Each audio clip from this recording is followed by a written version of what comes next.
Good morning students. देखिए हमें exercise 9.1 का हमने क्वेश्चन नंबर 1, 2 और 4th किया था। 5th आप लोग ट्राई कर लेना, सेम क्वेश्चन नंबर 2 जैसा है, जैसा क्वेश्चन नंबर 2 है ऐसे ही क्वेश्चन नंबर 5th है, आप लोग इसे ट्राई कर लेना। मैं आज आपको पहले क्वेश्चन नंबर 3 करा रही हूँ। क्वेश्चन नंबर 3 क्या है? फोर्सेस एक्स वाई जेड, यहाँ पर इस बार फोर्स के नेम है X Y Z, act along the 3 straight lines. इस बार हमारे पास 3 स्ट्रेट लाइन है, एक तो y is equal to B, z is equal to minus C, एक तो ये लाइन है, दूसरी z is equal to C, x is equal to minus A, और तीसरी x is equal to and y is equal to minus B. इन 3 straight line के along forces क्या है? X Y Z. हमें शो करना है, show that they will have a single resultant, कि इनका सिंगल रिजल्टेंट की क्या कंडीशन होती है? L X plus M Y plus N Z is equal to 0। वो अगर वो करे तो ये शो करना है, ठीक है। And that the equation of its line of action means central axis are any 2 of the 3, और हमें सेंट्रल एक्सिस ये प्रूफ करनी है। अगर हमें नॉर्मली सेंट्रल एक्सिस खाली बोलता कि सेंट्रल एक्सिस फाइंड आउट करो, तो आप एक्स वाई जेड निकाल लो, एलिमेंट निकाल लो, पुट कर देना, आपके पास सॉल्व हो जाएगी। लेकिन जब ऐसा कुछ प्रूव करने के लिए बोले तो आपको थोड़ी सी उसमें फिर मैनिपुलेशन करनी पड़ेगी। चलिए स्टार्ट करते हैं question. The forces X Y Z act along the, इन 3 लाइन के along force X Y Z act कर रहा है।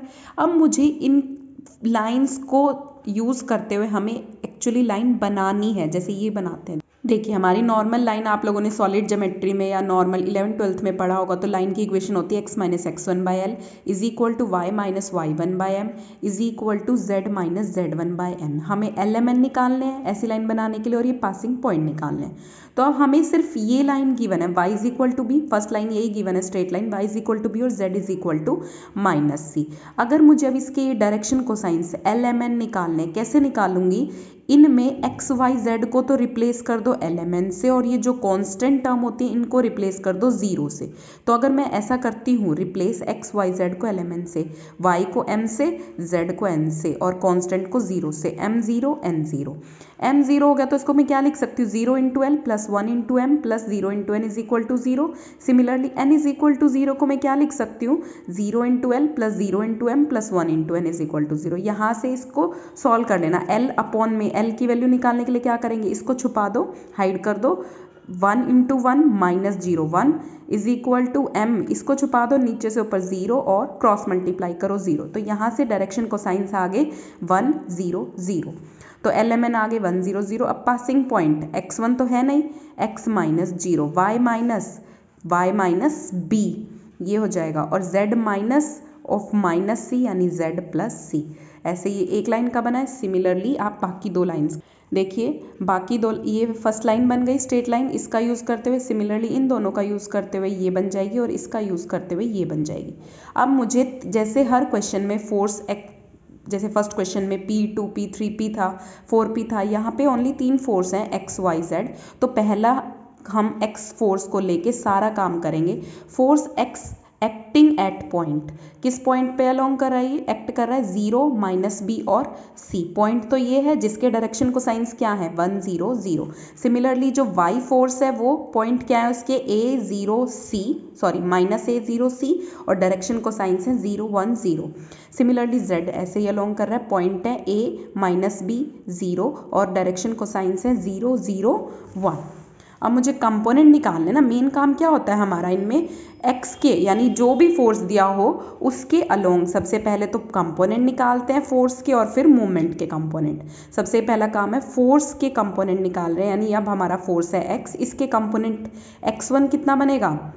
क्या होता था फॉर्मूला? जब हमें डायरेक्शन कोसाइंस पता हो तो फॉर्मूला होता है L into F R, M into F R, N into F R. F R मतलब फोर्स और M N माने डायरेक्शन कोसाइंस। L कितना है? 1, और फोर्स कितना है? x, तो x into 1 is x, y1 फिर x इंटू डायरेक्शन कोसाइंस फिर 0, तो 0 z1 0। सिमिलरली फोर्स y और z के अलोंग आप कंपोनेंट निकालेंगे, तो x2 0 y2 y और z2 0 x3 0 y3 0 z3 z, ये आप लोग निकाल लेना। अब हमें क्या करना होता है, इन सब का रिजल्टेंट निकालना होता है ना। सारे फोर्सेस एक्स के जो कंपोनेंट आए हैं एक्स के अलोंग, मुझे अब इनका क्या करना पड़ेगा, सम करना पड़ेगा। तो यहाँ पे हम वैसे नॉर्मली एक्स लेते थे, लेकिन यहाँ फोर्स ही एक्स है तो मैंने इसको अलग नोटेशन से एक्स डैश कर दिया। तो एक्स डैश क्या ले लिया, x1 plus x2 plus x3, x1 is x, x2 is 0, x3 is 0, तो x आ गया। सिमिलरली y डैश y आ जाएगा और z डैश क्या आ जाएगा, z आ जाएगा। ये मैंने फोर्सेस के कंपोनेंट निकाल लिए अलोंग x y z। अब मेरा काम क्या है, along forces x y z के अलोंग मुझे क्या निकालने हैं, मूवमेंट निकालने, मूवमेंट के component, that is LMN। Force x के अलोंग मैंने निकाला L1 i cap plus M1 j cap plus N1 k cap. तो i cap j cap k cap, पहले यहाँ पोजीशन वेक्टर यानी पॉइंट होता है, तो फर्स्ट फोर्स x के अलोंग क्या पॉइंट है, 0 b माइनस c, तो वो पॉइंट लिया।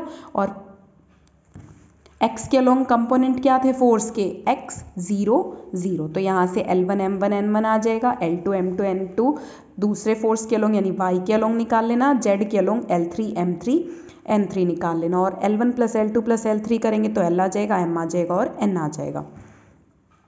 देखिए स्टूडेंट्स, अब हमने इस क्वेश्चन में कैपिटल X Y Z, मतलब X Y Z नहीं, यहाँ X dash Y dash Z dash और LMN निकाल लिए। लेकिन अब हमें यहाँ क्या करना है, सिंगल रिजल्टेंट, ये कंडीशन एक तो प्रूफ करनी है। देखिए कैसे करेंगे। सिंगल फोर्स की क्या कंडीशन होती है, LX plus MY plus NZ is equal to 0।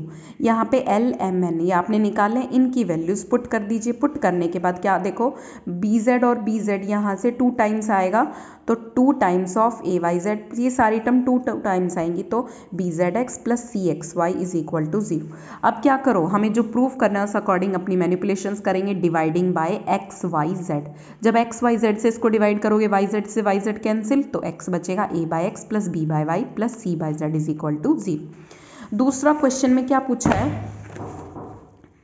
देखिए स्टूडेंट्स, हमें equation of its line of action यानी सेंट्रल एक्सिस की हमें इक्वेशन दिखानी है। तो इसको मैनिपुलेट करना पड़ेगा थोड़ा सा।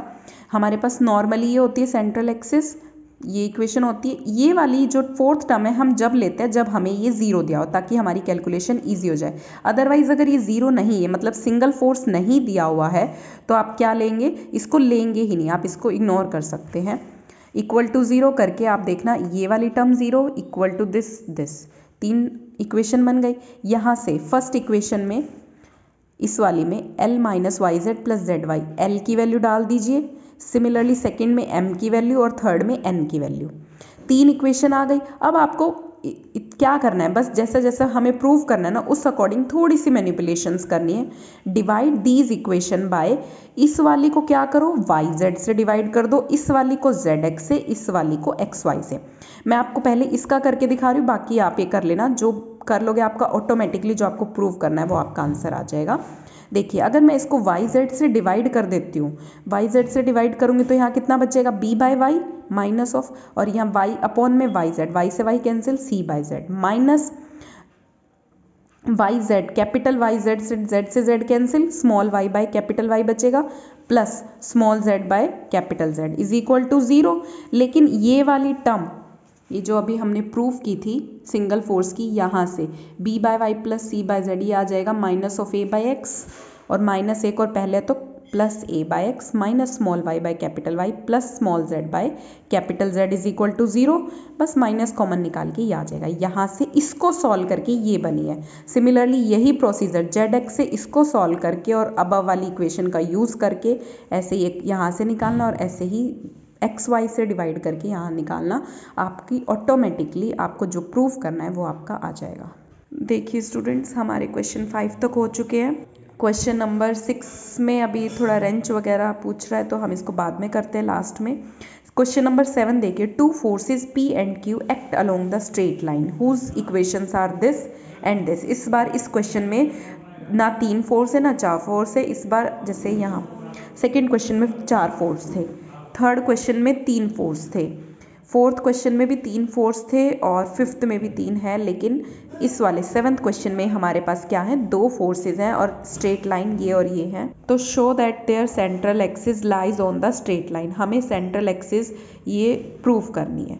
ठीक है, फर्स्ट फोर्स P दिया हुआ है, उस लाइन के अलोंग मैंने आपको बनाने सिखाई दिया, तो उस अकॉर्डिंग आप ये लाइन बना लेना। ऐसे ही फोर्स Q के अलोंग लाइन बन जाएगी। डायरेक्शन कोसाइंस P के क्या है 1 1 0 और पॉइंट है 0 0 C। सिमिलरली Q के डायरेक्शन कोसाइंस है 1 -1 0 और पॉइंट है 0 0 C। ठीक है, अब हमारा मेन काम क्या होता है, दो जितने भी फोर्सेज हों उसके कंपोनेंट निकालना और उसके मूवमेंट निकालना।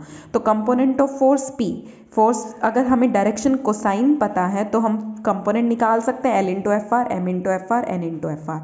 तो फोर्स कितना है P, डायरेक्शन कोसाइन है 1 तो P, ऐसे ही M कितना है 1 और फोर्स है P तो P Z1 कितना हो जाएगा, क्योंकि N है 0 तो x1 is P, y1 is P, Z1 is 0। Similarly component of force Q, ऐसे ही x2 y2 z2 निकाल लेना। देखो इसके डायरेक्शन कोसाइंस कितने हैं 1 -1 0 तो Q -Q 0।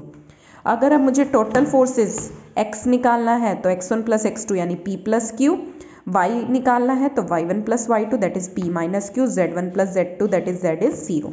अब मोमेंट निकालना है अलोंग P के मोमेंट निकालने हैं L1 i cap plus M1 j cap plus N1 k cap, i cap j cap k cap. P force के पॉइंट्स देखिए 0 0 C, तो 0 0 C और इसके फोर्स के कंपोनेंट P P 0, यहाँ से L1 M1 N1 आ जाएंगे। सिमिलरली आप Q के अलोंग निकाल लेना, L2 M2 N2 आ जाएंगे। हमें क्या एक्स वाई जेड आ चुके हैं, एल एम एन आ चुके हैं। अब हमारे को निकालनी क्या थी, equation of central axis. Equation of central axis ये होती है, इसमें आप पुट कर दीजिए एल एम एन और एक्स वाई जेड की वैल्यूज पुट कर देंगे, ये आपके पास ये इक्वेशन आएगी। इस जेड तो जीरो था, तो अब अगर मैं लास्ट मेंबर को देखूं, सिर्फ इस वाली को, यानी ये वाली टर्म क्या है जीरो, इस टर्म को मैंने जीरो से इक्वेट किया क्योंकि है ही जीरो। तो यहाँ से y की वैल्यू कितनी आ जाएगी हमारे पास, सॉल्व कर लेना, आपके पास y is equal to x into p minus q over में p प्लस क्यू आ जाएगा। ठीक है, और फर्स्ट टू मेंबर्स को लेके आप क्रॉस मल्टीप्लाई या कुछ टर्म कैंसिल हो जाएंगी, उसको लेके अगर आप सॉल्व करेंगे, यहाँ से आपको निकालना क्या है, देखो फर्स्ट ये दो चीज़ प्रूव करनी थी, y ये तो हमने प्रूव कर दी। फर्स्ट टू मेंबर्स को लेके सॉल्व करेंगे तो z बाई सी, तो z बाई सी को एक तरफ रखना, बाकी सबको उधर ले जाके सॉल्व कर लेना, तो ये आ जाएगा P square minus Q square over में P square plus Q square. ठीक है स्टूडेंट्स, ये हमारा हुआ क्वेश्चन नंबर 7। अगर आपको अब भी कोई डाउट हो तो आप मुझे मैसेज कर दीजिएगा। बाकी क्वेश्चन इसके बहुत इजी हैं, बस थोड़े से लेंथी ज़रूर है, लेकिन सबका पैटर्न सेम है। सब में क्या करना है, कंपोनेंट निकालने हैं फोर्सेस के और फिर मोमेंट्स निकालने हैं एल एम एन, बस फिर इक्वेशन ऑफ सेंट्रल एक्सिस निकाल देनी है। यहाँ तक के हमारे क्वेश्चन हो चुके हैं, बाकी के क्वेश्चन हम नेक्स्ट लेक्चर में ट्राई करते हैं। Okay students, thank you.